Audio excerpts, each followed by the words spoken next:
Nah, itu proyek mercusuar itu pun jadi tenggelam lagi. Nah, kalau sekarang saya pakai teori lawan dari SBY pemerintah itu, kadang-kadang teorinya saka ini. Apa yang mau dibikin aja, itu nggak pakai teori. Nah, makanya Allah bilang ke Soeharto itu dia terukur ya. Jadi kalau membangun itu terukur. Ini tahun 5 tahun ini apa? Sampai ketika Soeharto mencanangkan swasembada beras tahun 90, tahun 80, itu betul tercapai. Beras itu betul-betul zero impor kan itu. Dia tidak ada impor sama sekali dari manapun. Karena dia infrastrukturnya sudah disiapkan semua dan terukur kan ini pembangunannya. Nah, ini Rusto dipakai oleh Soeharto. Rusto ini dia sangat personian, jadi melihat bahwa perilaku sosialis sebagai satu harmoni. Maka harmoni ini menjadi satu yang jadi ideologinya Soeharto. Pokoknya harus harmoni, tidak boleh ada yang jeletuk, demo, nah, antem kan itu. Ya, Ustaz, protes, etik, sewa, juga nggak koding kan itu. Nah, kan dulu begitu. Sampai yang lagu dulu Sumang itu kodingnya. Itu karena Soeharto begitu, jadi dia sangat memuja ini harmoni. Kalau terjadi harmoni, ini yang akan mengganggu pembangunan dan seterusnya. Gitu. Ini bagaimana teori sosial ini menjadi sesuatu yang sangat dipegang oleh pengambil kebijakan. Dan itu ternyata kan mula-mula dari situ, dari cara pandang dunia, dari worldview-nya. Nanti setelah zaman reformasi, mulai ada berebut orang yang masif-masif itu sudah mulai masuk juga ke dalam, makanya ada undang-undang BPJS, itu kan masuk itu. Undang-undang jaring pengaman BPJS, Badan Pengaman Jaminan Sosial ya. Ada BPJK, BPJS, terus ada undang-undang apa lagi yang nanti ngurusi soal rakyat termiskin itu. Nah itu karena ada paradigma Marxis yang mulai masuk. Tapi yang kapitalis juga ada yang liberal kapitalis seperti undang-undang tambang, undang-undang migas. Jadi dia sangat kapitalis. Jadi semua yang masih kapitalistik. Wah ini pabelit lah, kalau pada dimanya pabelit menurut saya yang hasilnya itu pasti kacau gitu. Itu pukul ya, kayak dikumahakan di negara deh. Kemungkinan dan memang kenyataannya juga lebih kacau dibanding zaman Orde Baru itu karena paradigmanya yang tidak sama. Jadi karena reformasi hal-hal yang baik dipikirkan, belum ada yang baik, jadi sebenarnya ada yang baik. Nah itu akhirnya kita menghadapi satu model pembangunan yang kacau, yang tidak jelas. Yang tidak jelas ini targetnya apa, ujungnya apa, sangat bergantung kepada pemimpinnya. Tapi pemimpin pun menjadi lemah sekarang ini karena undang-undang politik kita meletakkan pemimpin, presiden, kepala daerah, bupati, gubernur itu tidak pada posisi yang powerful. Dia kekuasaannya setengah tidak, mungkin tidak setengah, cuma sepertiga aja. Karena 40%-nya ada di dewan. Nanti sisanya ada di yudikatif dan itu ya, di yudikatif. Nanti sisanya sedikit ada di ormas. Jadi itu nggak gubernur deh. Nggak ada bupati wali kota sekarang ini tidak bisa full power gitu. Kalau pemimpin tidak full power, itu berbahaya. Dia pasti tidak akan bisa menjalankan kebijakannya. Ridwan Kamil, sakumaha dia pintar gitu, menata kota dan sebagainya. Nggak bisa dia. Kebijakannya termasuk dulu ke ke DPRD. Dulu yang namanya DPRD itu pemerintah. Jadi bukan parlemen. Dia zaman Soeharto ya. Kan pemerintah di zaman lama di daerah tingkat 1, tingkat 2. Pemerintah itu adalah wali kota, bupati, atau gubernur dengan DPRD. Jadi DPRD itu bukan bagian dari bukan bagian dari parlemen. Dia hanya bagian dari birokrasi saja, makanya di bawah gubernur. Gubernur itu bisa mencari anggota dewan dulu. Sekarang nggak bisa, yang terjadi sekarang gubernur bisa dipecat anggota dewan. Nah, ini modelnya kan gitu, nggak powerful. Jadi penguasa tidak powerful karena undang-undang politiknya begitu. Itu pun karena analisis sosial kan. Analisis politiknya begini, karena terlampau liberal akhirnya posisi politik pemimpin itu menjadi sangat lemah. Dia agak susah cari pemimpin berprestasi sekarang itu susah. Sebab kayak Jokowi segala macam itu nggak bisa dia tidak akan bisa betul-betul berprestasi karena kemampuannya itu. Sebab hari ini kan kekuasaan ini harus kudu babarengan. Ada yang memutuskan kudu segala rupa diomongkan lah. Rekman yang musuh gitu, ngobrol lah, rupa ya. Ini repotnya di kita begitu. Termasuk presiden juga dia tidak bisa tidak bisa pada posisi yang sangat powerful, yang sangat kuat untuk melandingkan berbagai ininya, berbagai kebijakannya. Kan ini berakar dari paradigma, satu paradigma tentang realitas sosial itu. Tantangan ini sampai hari ini baru wacana pada level bagi para dakwah. Tantangan semacam ini baru pada wacana pada level ilmuwan saja, dan itu pun sedikit ya mewacanakan ini. Saya kira ilmuwan juga lebih banyak terseret ngobrolnya hal-hal yang lebih praktis di lapangan. Yang lebih praktis di lapangan kadang juga dia harus dituntut oleh keadaan-keadaan yang segera, yang kadang-kadang mengambil kebijakan itu juga tidak visioner, misalnya segera saja waktu itu harus diselesaikan. Nah, oleh sebab itu kita selalu ketinggalan. Jadi aktivitas Islam ini selalu ketinggalan dalam konteks bagaimana menggunakan analisis sosial itu sebagai alat dakwah, sebagai alat untuk mengubah rekayasa sosial, karena hampir semua kebijakan ini kan hasil rekayasa. Saya dapat ilmu baru kemarin dari ada kawan yang bilang begini, hidup ini semuanya rekayasa. Jadi nggak ada yang tidak direkayasa. Jadi kalau tidak direkayasa oleh hal-hal yang baik, pasti direkayasa oleh hal buruk. Nah, itu. Nggak begitu aja. Jadi tulisannya gini, namun orang sejiting di masjid, pasti jiting di tempat lain kan. Itu apa itu di diskotik, apa itu di terminal, di mana, dan setiap tempat itu akan merekayasa kita, akan membuat kita dan membentuk kita menjadi apa. Nah, oleh sebab itu kan rekayasa sosial,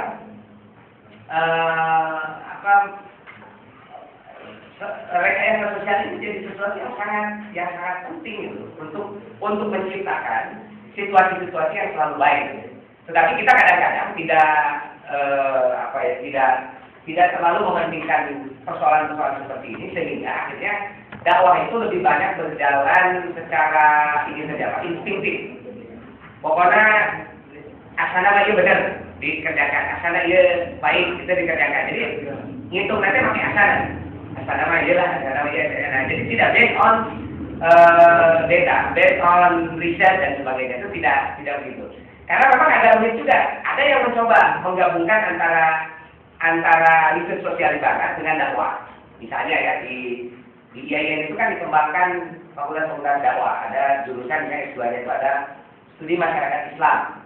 Studi masyarakat Islam itu sebetulnya niat mulanya baik, dia sangat mulia, menggunakan analisis sosial untuk kepentingan pengembangan dakwah, dan namanya juga studi masyarakat Islam. Jadi masyarakat Islam harus dikembangkan, artinya dalam konteks dakwah ini harus direkayasa. Bagaimana caranya? Hanya sayangnya teori-teori yang diajarkan paradigmanya begini, ya, paradigmanya masih fungsionalisme, strukturalisme, sehingga teori-teori sosiologi, antropologi, teori politik yang dipakai untuk menganalisis realitas sosial di masyarakat ini, paradigma masih sangat modern, masih sangat barat. Karena paradigma sangat barat, akhirnya ketika dibuat atau digunakan untuk pisau analisis membedah masyarakat Islam, menjadi salah masyarakat ya kan? Dan jadi salah dia misalnya ada di dalam studi masyarakat Islam itu ada, boleh juga kita analisis gender. Kan kalau teori gender itu tidak bisa paradigmanya kalau tidak makan, kalau tidak makan cedera.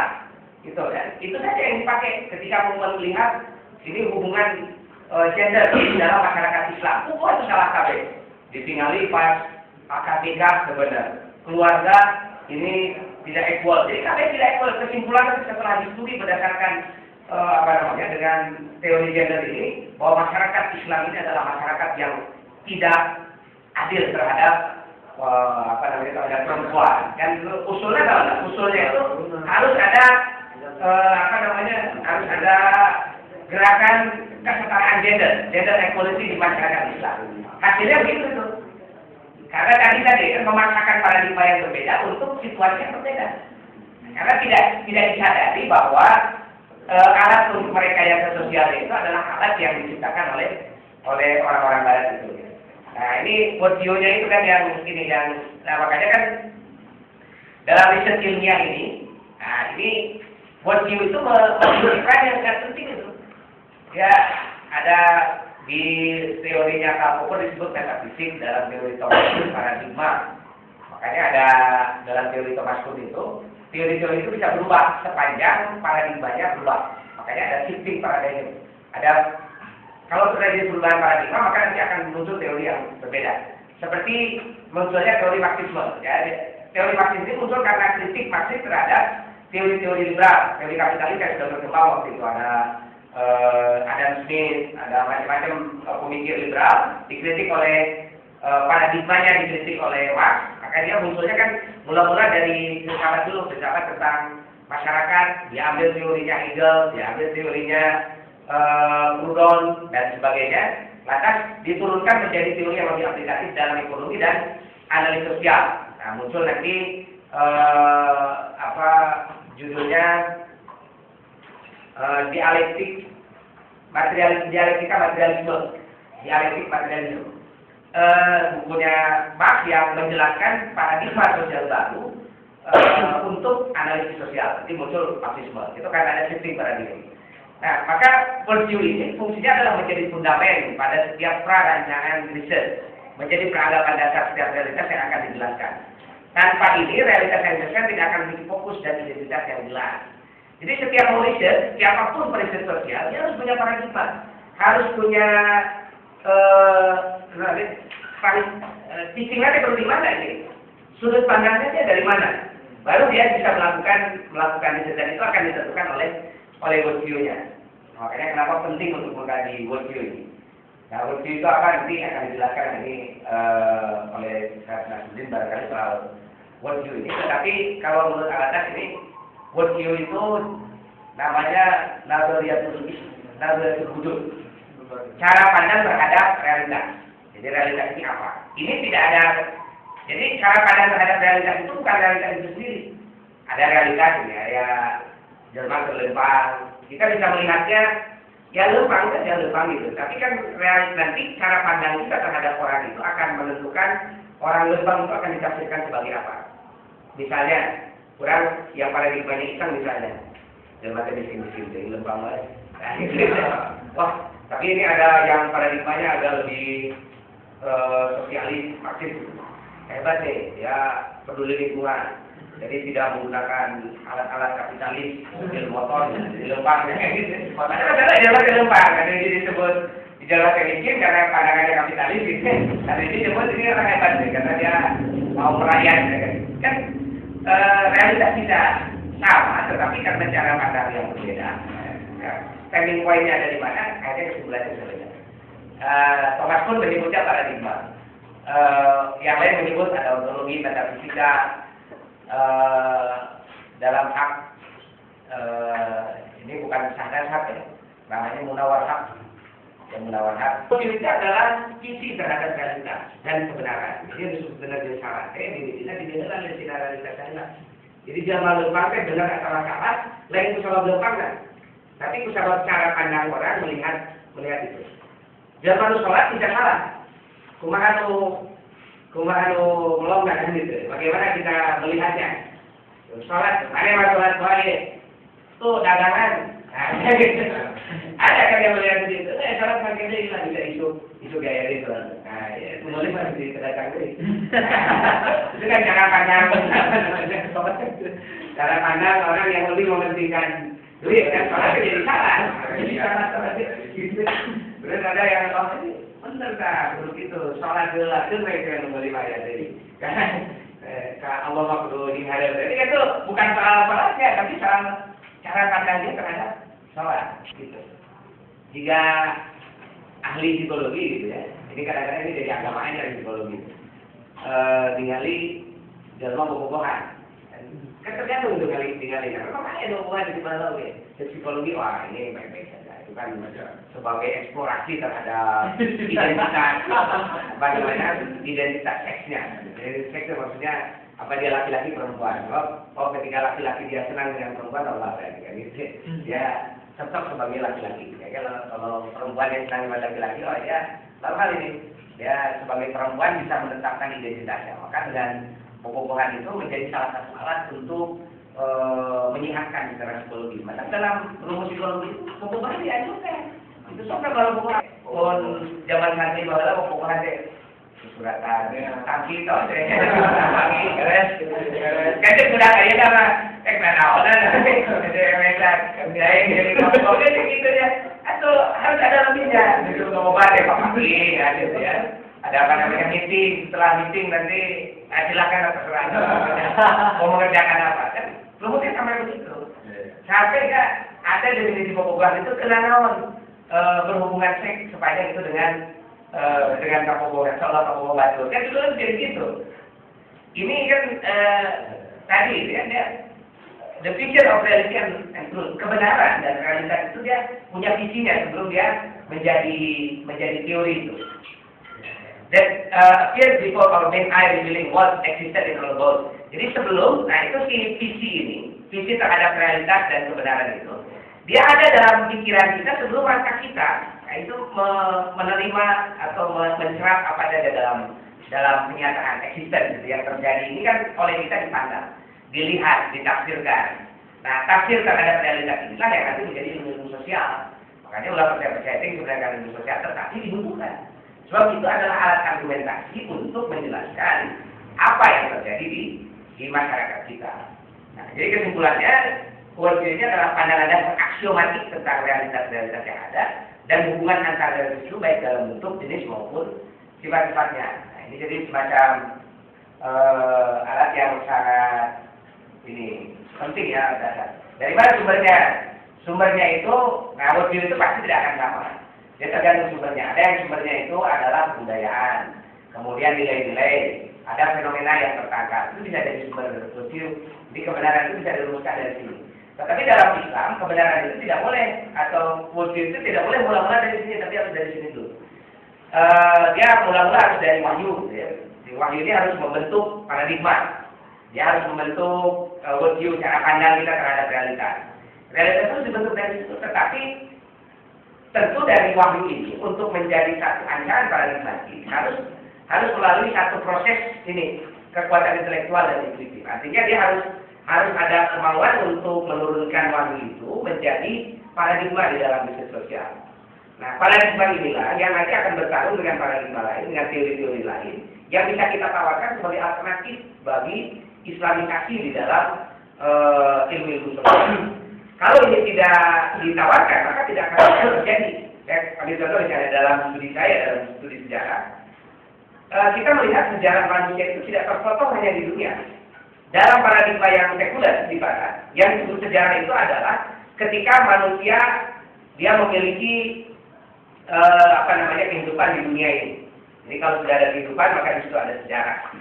Nah, cuma tentu saja sejarah bagi masyarakat barat itu terbatas sumbernya apa yang bisa digali dari catatan-catatan. Maka dokumen sejarah itu menjadi sangat penting dan itu disebut sebagai zaman sejarah. Kalau sebelum ada dokumen namanya prasejarah, tapi tetap disebut sejarah sepanjang mereka hidup.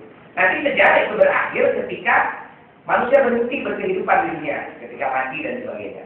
Dalam Islam perjalanan sejarah manusia itu atau sejarah kehidupan dunia ini kan bukan begitu rumusnya. Dia sebelumnya ada rancangan Allah Subhanahu wa taala di alam azali. Sebelum manusia diciptakan, kemudian dia masuk ke dalam alam rahim, setelah itu baru dilahirkan, dan setelah meninggal manusia akan tetap masuk dalam fase sejarah berikutnya. Namanya adalah fase sejarah akhirat. Gitu. Ini menjadi satu cara pandang terhadap perjalanan sejarah. Paradigma dasar, metafisikanya, ontologinya begitu. Jadi kita meyakini bahwa perjalanan sejarah itu, makanya nanti ketika menceritakan perjalanan sejarah dengan tradisi ilmuwan-ilmuwan muslim, pasti mula-mula itu dari rencana Allah Subhanahu wa taala. Dari rencana Allah menciptakan dunia, menciptakan Adam dan sebagainya. Maka sumbernya pun karena percaya bahwa perjalanan sejarah ini bukan hanya sekedar apa yang dialami manusia saja. Kita percaya selain entitas manusia, ada juga entitas Allah Subhanahu wa taala. Ada malaikat, ada makhluk yang lain seperti jin dan sebagainya. Maka kita percaya bahwa bersama dengan kita dalam sejarah kita ini ada yang ikut aktif. Nah, di antaranya Allah Subhanahu wa taala dan para malaikat, juga jin dan sebagainya. Nah, yang ikut aktif ini harus juga diafirmasi sebagai bagian yang ikut di dalam sejarah manusia. Oleh karena itu bagi para sejarawan muslim, di antara sumber sejarah yang penting itu adalah firman Allah. Karena bagi seorang muslim adalah mutlak mempercayai bahwa Allah berfirman. Bahwa Allah itu dia memiliki kalam, dia berbicara, dan Allah berbicara juga kepada orang-orang yang dipilihnya kepada para nabinya, dari mulai Adam sampai nanti Nabi Muhammad Shallallahu Alaihi Wasallam. Makanya sumber pengambilan cerita sejarah di dalam Islam itu bukan hanya sekedar pengalaman manusia saja, tetapi salah satunya adalah informasi dari wahyu tadi itu. Wahyu digunakan sebagai sumber sejarah, digunakan untuk menceritakan. So, bukalah, bedakan antara sejarah dunia yang dibuat oleh orang Barat dengan yang dibuat oleh umat Islam atau ulama Islam. Contoh misalnya At-Tabari dalam Tarikh Ulama wal Muluk. Judul yang lain sebenarnya bukunya sama tapi ada judul yang berbeda. Tarikh Rusul wal Muluk. Nah itu tapi sering dua-dua ini sering disebut sebagai Tarikh Tabari saja karena isinya memang sama, beda judul saja. Mungkin karena beda manuskrip, jadi ada yang menulis judulnya Tarikh Ulama wal Muluk, ada yang menulis judulnya Tarikh Rusul wal Muluk.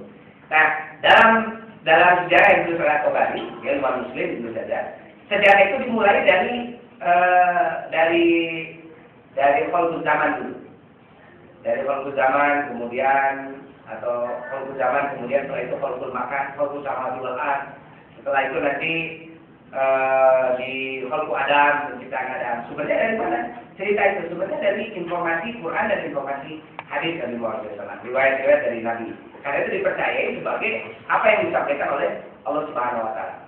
Di Barat cerita semacam ini dianggap sebagai mitos, sama dongeng, kenyataan. Sebab bagi mereka kenyataan itu hanya apa yang menjadi pengalaman manusia saja. Karena perbedaan paradigma akhirnya menciptakan satu kesimpulan yang berbeda dalam historical explanation, penjelasan sejarah. Begitu juga nanti dalam social explanation juga sama.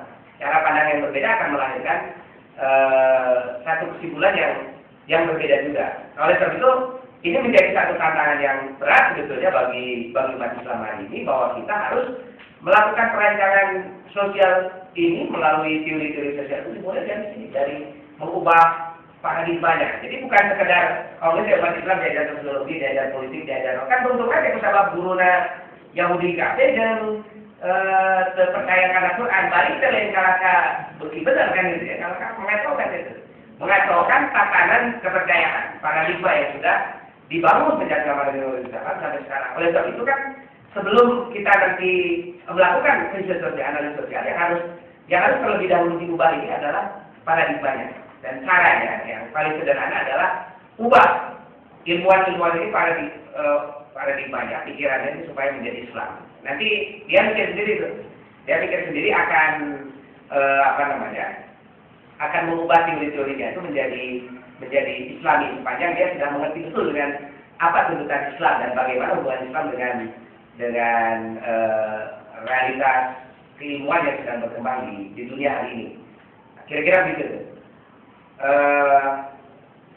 Ini saya kira soal Barat, kenapa dia berbeda dengan Islam dan seterusnya.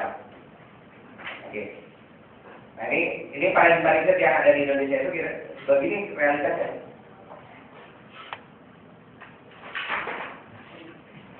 Taklid kepada Barat. Nah, itu taklid ini berlaku bukan hanya di agama, tapi juga dalam riset itu sangat taklid. Pokoknya lalu ilmuannya disebutkan karena John Naon gitu, sangat tahu dia sudah benar.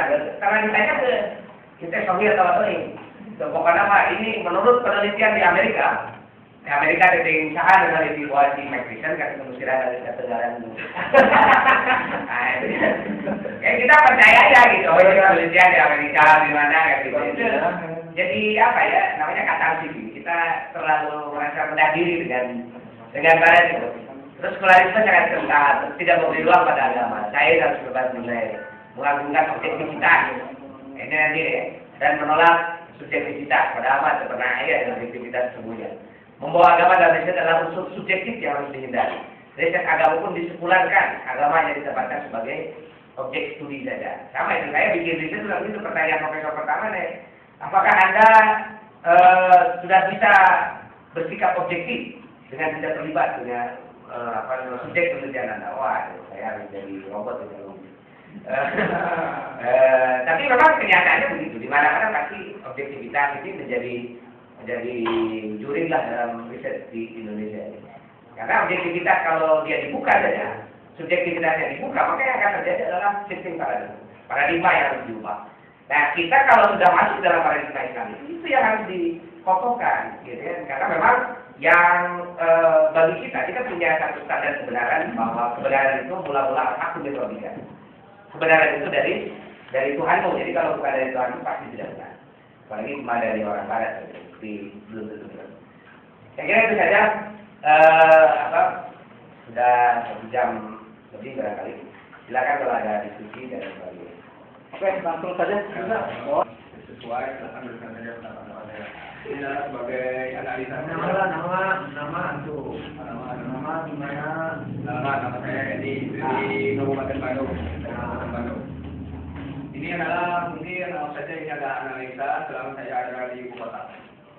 Jadi begini, apakah ini bisa dimasukkan dengan kategori analisa sosial, di mana sebenarnya di Jakarta itu, saya melihatkan karena saya di Jakarta kita mempunyai perlu pemimpin yang merakyat, kemudian memperhatikan kepentingan rakyat, memihak rakyat, gitu lah.